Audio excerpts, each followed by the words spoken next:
You talk about the root causes, and I often hear people talk about how, perpetrators of domestic violence, Black perpetrators of the domestic violence, mainly men, are simply acting out what they saw our older slave owners doing many years ago. What are your thoughts on that? Well, thank you for the question about gender violence, domestic violence. And I would say that it's not simply a question of Black men acting out what slave masters did generations ago. It is about the way our society is permeated with violence. Violence is considered the solution for virtually everything. And I don't think that we do well by always, separating forms of violence and assuming that this form of violence is okay, because it is linked to war, and war is a context in which violence is necessary. Yeah, or that form of violence is police violence, and police need to use violence in order to, solve the problems of protecting members of society. That allows us to argue for the reproduction of a form of violence that has an impact on other forms of violence.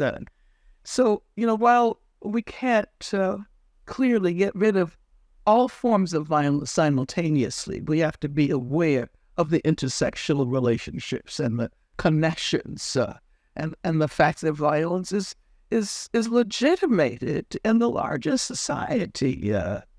But I do believe that there are social reasons for the reproduction of violence, and that racism has a lot to do with the reproduction of violence.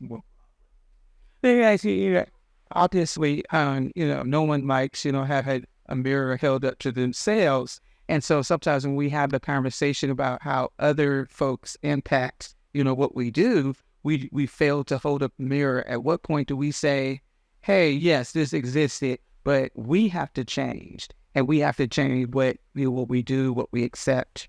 And I was just thinking, there was a resurgence of the Malcolm X quote. Black women are, some of the most disrespected, people on this earth, and sort of the inner communal black on black, bias. What are your thoughts on that? And well, it is impossible to emerge unscathed from a world in which violence is represented as the way to solve problems, and that's not going to change until people take it upon themselves to do the kind of organizing, the changing of the way we think, and that's also about organizing. Education, of course, is an element there. But there have to be ways in which we say no more. And I think Black women have always been involved in these efforts to eradicate violence. When I think about Ida B. Wells and the work that she did against lynching, and the connection between the sexual assault of Black women and the use of rape as an excuse to lynch Black men. Rosa Parks did that, some of that. And Rosa Parks did amazing anti-rape work in Alabama, Abbeville, Alabama, received awards.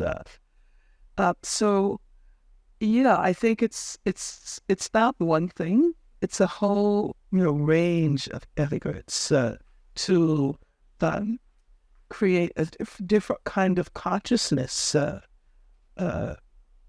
that is the only thing that will allow violence to become obsolete in our world. And who do you see doing that work now?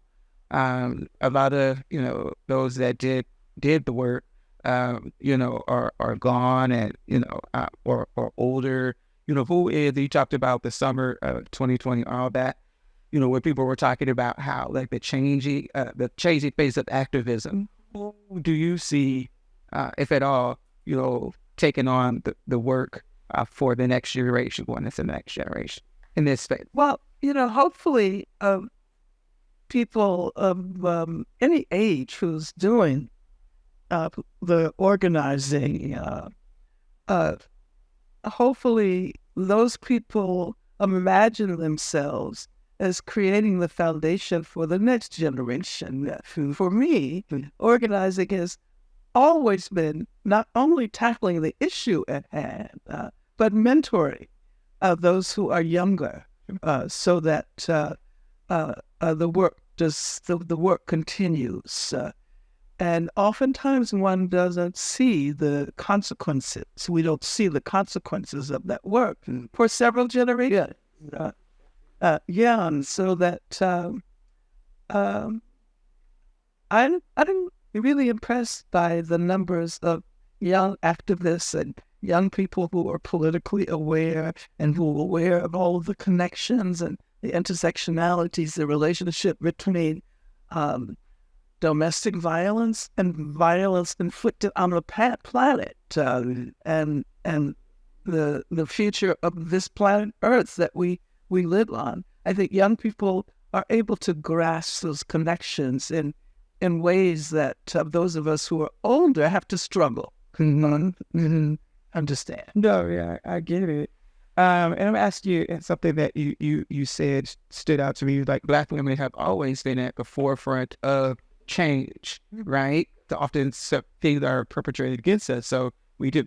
But that made me think of the Me Too movement and how it was a Black woman who really, yes, but another woman sort of got credit for doing that. Can you talk a little bit about that and how Black women's voicing, how we still come out and do, even though oftentimes we get no credit for it?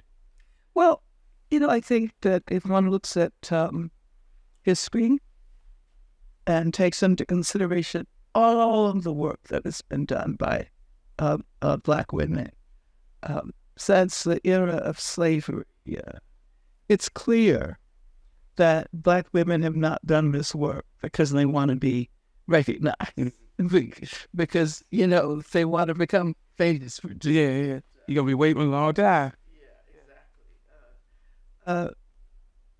But I think what is most important to point out is that because of their positionality, Black women have always done work for others. As a matter of fact, it took a very long time before Black women's movements began to focus on Black women. It was, always the entire family. It was the world. It was, these large issues. So I think that is why Black women activists are so important to not only to the Black community but to the entire world. As a matter of fact, I can remember being in Brazil, and the slogan was, "When Black women rise, the whole world rises with us." When Black women rise, the whole world rises with us. Definitely, yeah. And still I rise. Yeah, and I just put a Maya Angelou query in my pocket. I thought, well, let me ask you this. There's been a lot of conversation about, like the normalization of domestic violence and violence against, women. How do you feel about some of like the music that's going that is popularized and sort of like social media and some of the reality TV shows that sort of, how to say, normalized, that like young people are looking at now and seeing toxic relationships as normal. Can you talk a little bit about that? Well, that is always the danger. It's always the danger in normalizing that which harms us all. But there have to be those who stand up and say no. And even within the sphere of music, while you may have those who sing or rap about the right to inflict violence on people gendered as female, but also as also other genders within relationships. There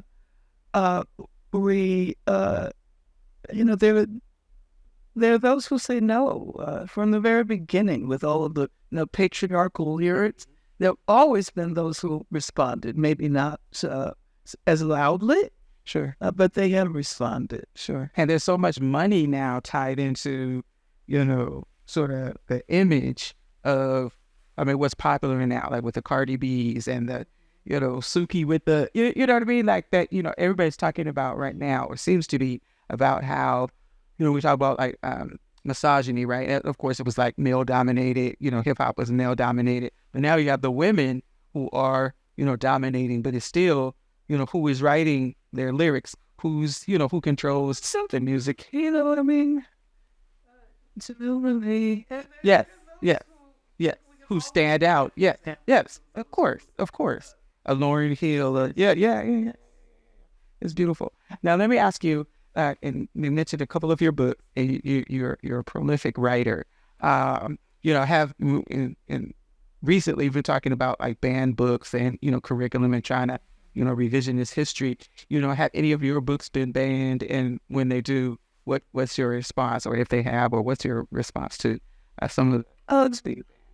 Well, I've been doing work around prison issues for a very long time, and my books have been banned. I can imagine. Yes. But this book banning process that is a step towards fascism, really, is not going to prevent people from acquiring the knowledge. As a matter of fact, oftentimes banning the book makes people want to read it even more. True. But I think what we need to be aware of is that there are major forces in this country who want to arrest progress, who want us to stop right here, who think that the world should be what it was 100 years ago, 50 years ago.